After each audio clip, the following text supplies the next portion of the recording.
نبی پاک صلی اللہ تعالیٰ علیہ وآلہ وسلم نے 3 باتیں ارشاد فرمائیں۔ سب سے پہلے حضور نے نجات کے لیے جو بات ارشاد فرمائی وہ بڑی قابل غور ہے اور سمجھنے والی ہے۔ حضور علیہ الصلاۃ والسلام نے پہلی بات ارشاد فرمائی، فرمایا اگر تو نجات چاہتا ہے تو اپنی زبان کو اپنے قابو میں رکھ، اپنے بولنے پر کنٹرول کر، تول کے بولنا شروع کر، اپنے لفظوں کی حرمت کا خیال کر۔ اپنی زبان پر جو بندہ کنٹرول پا گیا، یہ پہلی علامت ہے نجات کی۔ اور ایک مقام پہ نبی پاک علیہ السلام نے یوں بھی بیان فرمایا تم مجھے گارنٹی دو 2 چیزوں کی، اور مجھ سے گارنٹی لے لو جنت کی۔ فرمایا تم مجھے اپنی 2 ٹانگوں کے درمیان شرمگاہ کی اور 2 جبڑوں کے درمیان زبان کی گارنٹی دے دو، اور میں اللہ کا محبوب ہو کے تمہیں جنت کی گارنٹی دیتا ہوں۔ پہلی بات نجات کے لیے نبی پاک علیہ السلام نے یہ ارشاد فرمائی کہ اپنی زبان کو اپنے قابو میں کر، اس پر کنٹرول کر۔ اور دوسرا فرمایا تیرا گھر تیرے لیے کافی ہے، ادھر ادھر بلا وجہ نہ گھوما کر، بغیر سبب کے بہت ساری مجالس میں نہ جایا کر۔ ضرورت کے لیے جائیں، خیر پانے کے لیے جائیں، اچھے ارادوں سے سفر کریں۔ گئے ہمارے صوفیاء علماء دور دراز کے سفر کیے محدثین نے، کس لیے؟ حضور کی احادیث کو جمع کرنے کے لیے، نبی پاک علیہ الصلاۃ والسلام کہ فیضان سے حصہ پانے کے لیے۔ لیکن فرمایا ادھر ادھر نہ۔ کچھ لوگوں کو بڑا شوق ہوتا ہے، اس مجلس میں بھی جائیں گے، اس محفل میں بھی جائیں گے، اس کی بھی سنیں گے، اس کی بھی سنیں گے۔ نتیجہ یہ رہے گا کہ بے یقین ہو جائیں گے، اپنے گھر سے نکلیں گے، گھر گھر پھریں گے، کسی گھر کے نہیں رہیں گے۔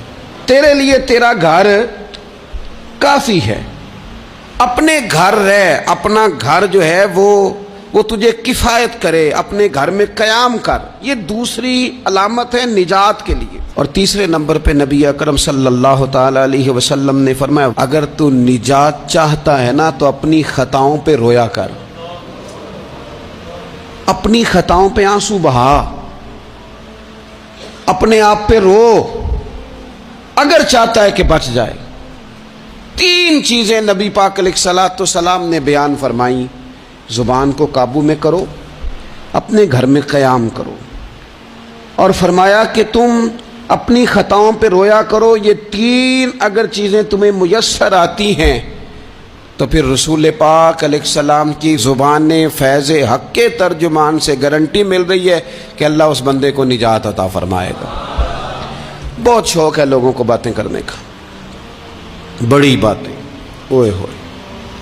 جو بات بڑے مختصر لفظوں میں 2 جملوں میں بیان ہو سکتی ہے، اس کے پیچھے اتنی لمبی تمہید باندھیں گے کہ اصل بات ہی رہ جائے گی بیچ میں سے۔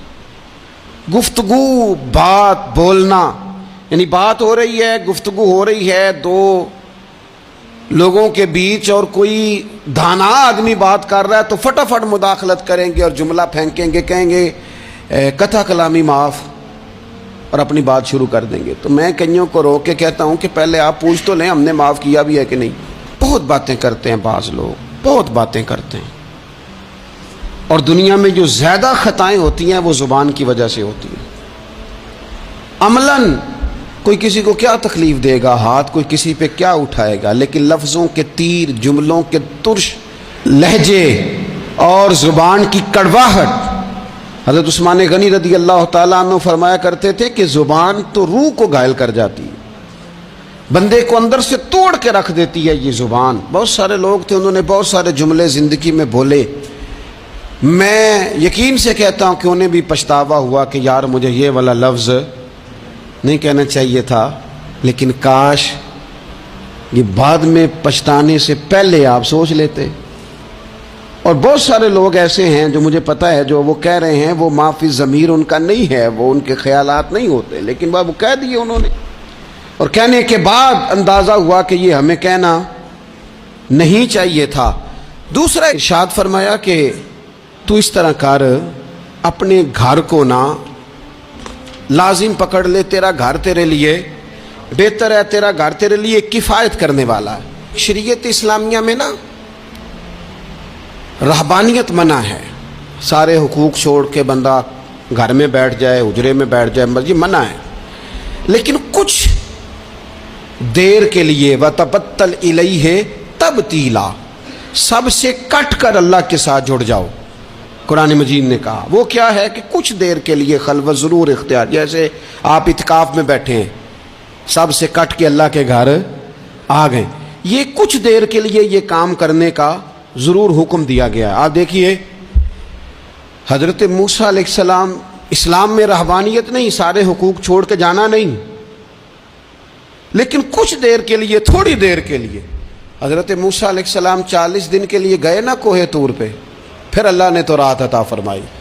وَإِذْ وَعَدْنَا مُوسَىٰ 40 لَيْلَةً, ہم نے موسیٰ علیہ السلام سے 40 راتوں کا وعدہ لیا. نبی پاک علیہ السلام کتنے دن جا کے پہلے غار حرا میں بیٹھے, پھر اللہ تعالیٰ نے وحی عطا فرمائی. تو کچھ اپنے گھر میں وقت گزاریں, عبادت میں وقت گزاریں, اللہ کی یاد میں وقت گزاریں. سارا وقت گھومنے میں پھرنے میں ضائع نہ کر دیں. کچھ لوگ ایسے ہیں عبادت کے لیے بٹھاؤ تو تھکے ہوئے ہیں, اور ان سے کو کہیں جانا ہے تو وہ تیار بیٹھے ہیں.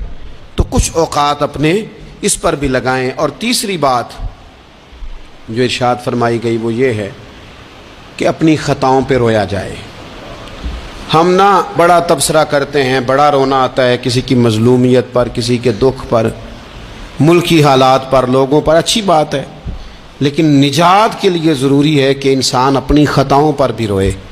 اور نبی اکرم صلی اللہ تعالیٰ علیہ وسلم نے فرمایا کہ اگر تمہیں اللہ کے خوف سے آنکھ سے اتنا قطرہ بھی نصیب ہو گیا جتنا مکھی اور مچھر کا پر ہوتا ہے, تو اللہ تبارک و تعالیٰ اتنا بھی تمہاری آنکھ سے آنسو نکل گیا تو جس طرح بھینس کے تھنوں سے نکلا ہوا دودھ دوبارہ تھنوں میں نہیں جاتا, تم بھی دوزخ میں نہیں جاؤ گے.